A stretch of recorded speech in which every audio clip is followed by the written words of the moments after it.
Lactic acid bacteria serum or labs. So, nilang mga beneficial. It serves as a source of beneficial microorganism bacteria or decompose organic materials. Some raw materials is 1 rice wash, 100 ml clear liquid from fermented rice wash, then 900 ml fresh milk, 1 liter of molasses.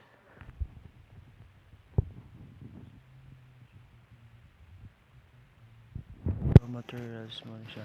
Ang sunod, put the label on a masking tape with the following information: name, concoction, date, fermentation, date of harvest.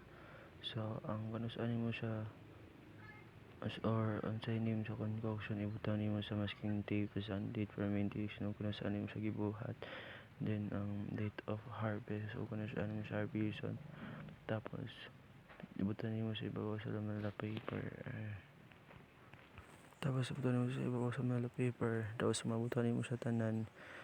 Ibutan mo siya keep in the dark cool room in 15 days. Undisturbed or safe from stray animals. Connect counting to start on the day of fermentation, let's say. So mo naman extraction of humanin mo siya o kining ferment or mabutan sa dark room in 15 days.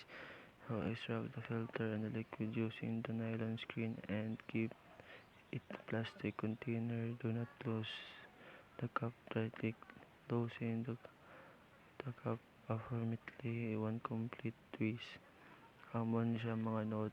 Keep the sludge. Feed them or your hogs and chicken. Completely close the cup after a week from then. There are no bubbles going up. The concoction is ready to use after extraction. Dosage application plans apply to 2 tablespoons of AA. Mix 1 liter of water at least twice a week. In serves case, double of dosage. Second, dredge the plants based on the neighboring ay, neighboring soil. Second, then plants tulong diha ka buok.